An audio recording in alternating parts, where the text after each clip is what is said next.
Israel ಸರ್ಕಾರ ದೊಡ್ಡ ಘೋಷಣೆ. ಯಹೂದಿ ನಾಡಲ್ಲಿ ಶಿವಾಜಿ ಪ್ರತಿಮೆ. ಹಿಂದೂ ಸಾಮ್ರಾಟನಿಗಿತ್ತ ಯಹೂದಿ ನಂಟು.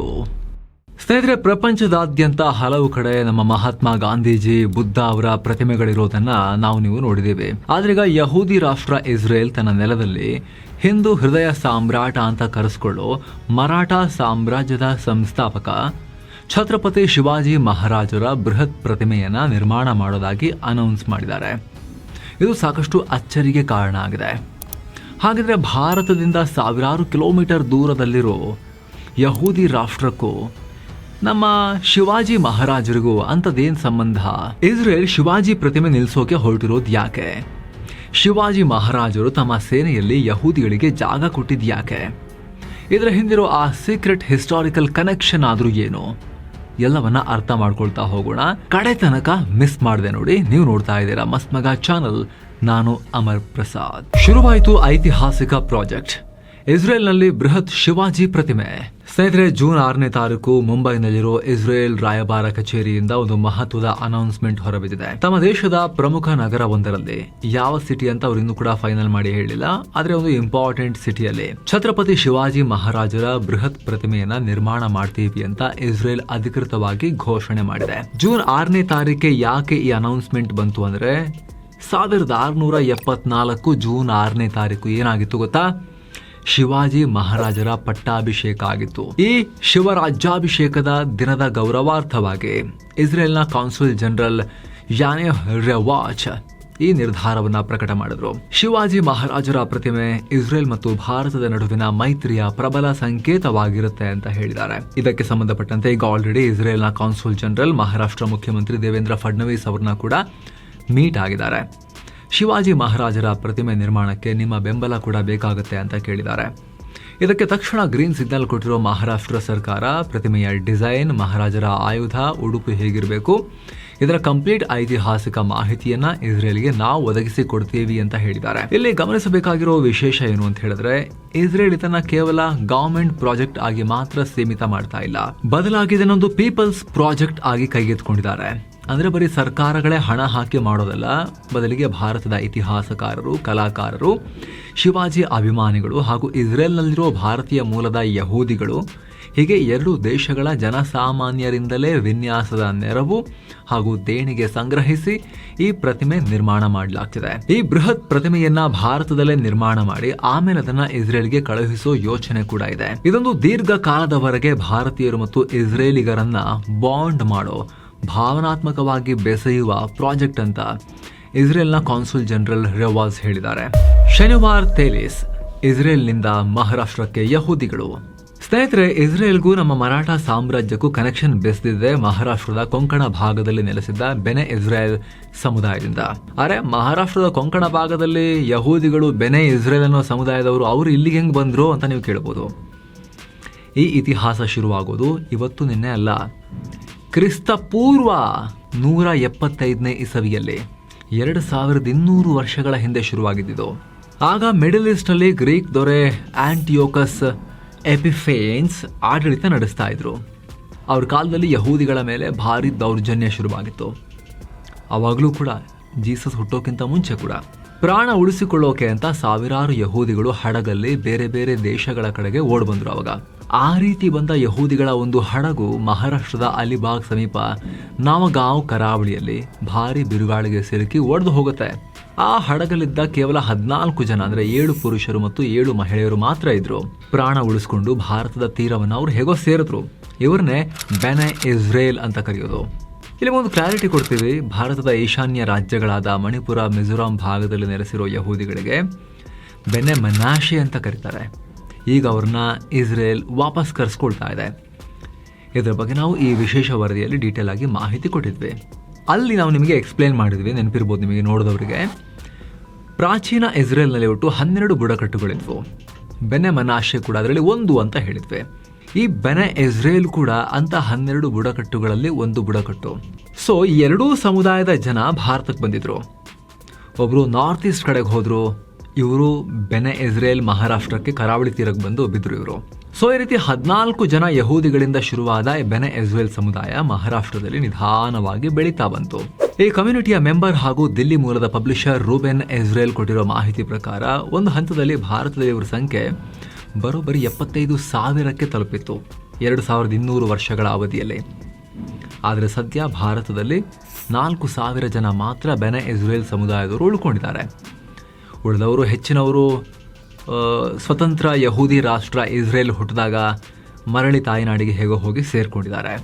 ಅವತ್ತು ರಾಯಗಢ, ಕಲ್ಯಾಣ್, ಠಾಣೆ ಈ ಭಾಗಗಳಲ್ಲಿ ಆಶ್ರಯ ಪಡೆದಿದ್ದ ಈ ಬೆನೆ ಇಸ್ರೇಲ್ ಯಹೂದಿಗಳು ಇಲ್ಲಿ ಬದುಕೋಕೆ ಅವ್ರು ಏನು ಮಾಡಿದ್ರು ಅನ್ನೋ ಪ್ರಶ್ನೆ ಬರುತ್ತಲ್ಲ. ಎಣ್ಣೆ ತೆಗೆಯೋ ವೃತ್ತಿಯನ್ನು ಅವರು ಶುರು ಮಾಡಿದ್ರು. ಆದರೆ ಅವರ ಧರ್ಮದ ಪ್ರಕಾರ ಶನಿವಾರ ಸಬ್ಬತ್ ದಿನ. ಆ ದಿನ ಅವರು ದೇವರ ಪ್ರಾರ್ಥನೆ ಮಾಡಬೇಕು, ಯಾವುದೇ ಕೆಲಸ ಮಾಡುವ ಹಾಗಿಲ್ಲ. ಹೀಗಾಗಿ ಅವರು ಶನಿವಾರ ರಜೆ ತಗೊಳ್ತಾ ಇದ್ರು. ಇದನ್ನು ನೋಡಿ ಅಲ್ಲಿನ ಲೋಕಲ್ ಮರಾಠಿಗಳು ಈ ಯಹೂದಿಗಳನ್ನು ಶನಿವಾರ ಟೇಲೀಸ್ ಅಂತ ಕರೆಯೋಕೆ ಶುರು ಮಾಡಿದ್ರು. ಅಂದರೆ ಶನಿವಾರ ರಜೆ ತಗೊಳ್ಳೋ ಎಣ್ಣೆ ವ್ಯಾಪಾರಿಗಳು ಅಂತ ಅರ್ಥ.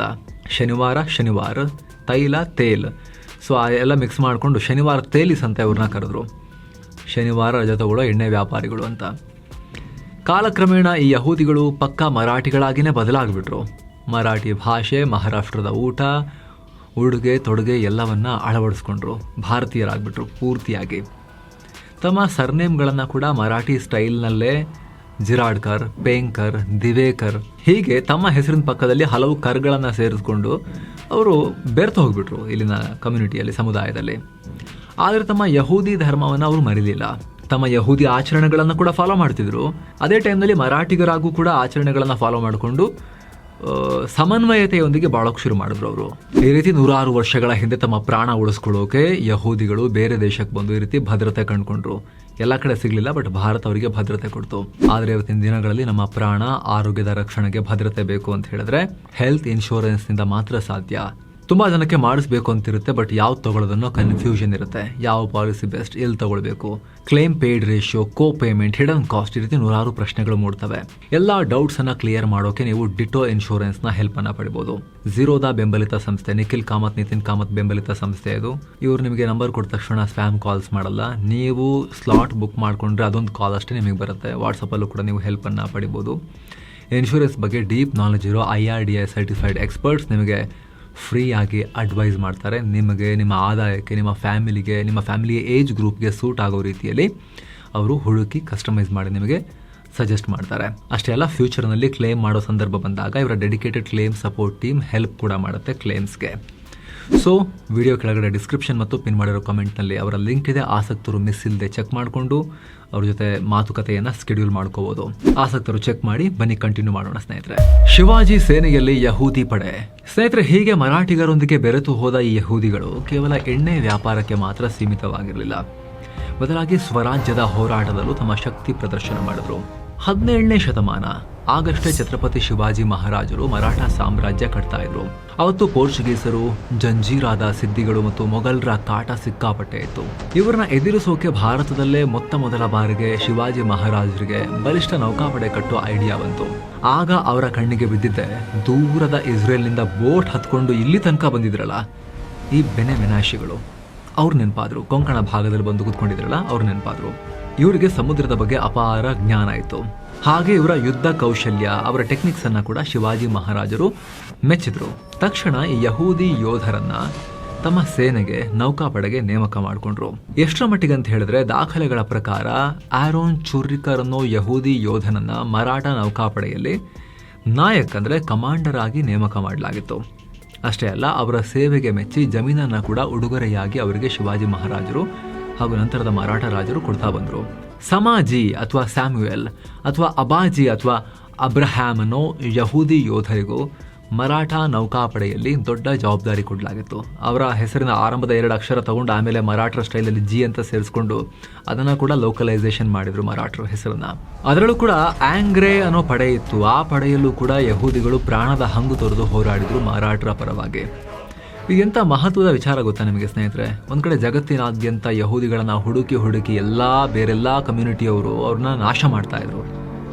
ಯುರೋಪ್ನಲ್ಲಿ ಯಹೂದಿಗಳಿಗೆ ಬದುಕೋ ಹಕ್ಕೇ ಇರಲಿಲ್ಲ. ಆದರೆ ಅಂಥ ಕರಾಳ ಕಾಲದಲ್ಲಿ ಶಿವಾಜಿ ಮಹಾರಾಜರು ಮತ್ತು ಭಾರತೀಯರು ಯಹೂದಿಗಳನ್ನು ಅಪ್ಪಿಕೊಂಡ್ರು, ತಮ್ಮೊಂದಿಗೆ ಸೇರಿಸ್ಕೊಂಡ್ರು. ಅವರಿಗೆ ಸಂಪೂರ್ಣ ಧಾರ್ಮಿಕ ಸ್ವಾತಂತ್ರ್ಯ ಕೊಟ್ಟರು. ಭಾರತ ಯಾವತ್ತೂ ಓಪನ್ ಆಗಿತ್ತು ಯಾವುದೇ ರೀತಿಯ ನಂಬಿಕೆಗಳಿಗೆ. ಸೈನ್ಯದಲ್ಲಿ ಉನ್ನತ ಸ್ಥಾನಮಾನ ಕೊಟ್ಟು ಗೌರವಿಸಿದ್ರು. ಶಿವಾಜಿ ಮಹಾರಾಜರು ತೋರಿದ ಆ ಅಸಾಧಾರಣ ಪ್ರೀತಿಯನ್ನ ಹಾಗೂ ರಿಯಲ್ ಸೆಕ್ಯುಲರಿಸಮ್ ಅನ್ನ ಯಹೂದಿಗಳು ಇವತ್ತಿಗೂ ಮರ್ತಿಲ್ಲ. ಅದಕ್ಕೋಸ್ಕರನೇ ಅವ್ರನ್ನ ಸ್ಮರಿಸ್ಕೊಳ್ಳೋಕೆ ಪ್ರಯತ್ನ ಪಡ್ತಾ ಇದ್ದಾರೆ. ಸ್ವದೇಶಕ್ಕೆ ಮರಳಿದ್ರು, ಮರೆಯಲಿಲ್ಲ ಮರಾಠಿ ಪ್ರೇಮ. ಆಮೇಲೆ ಕಾಲ ಉರುಳಿತು, ಭಾರತಕ್ಕೆ ಸ್ವಾತಂತ್ರ್ಯ ಸಿಕ್ತು.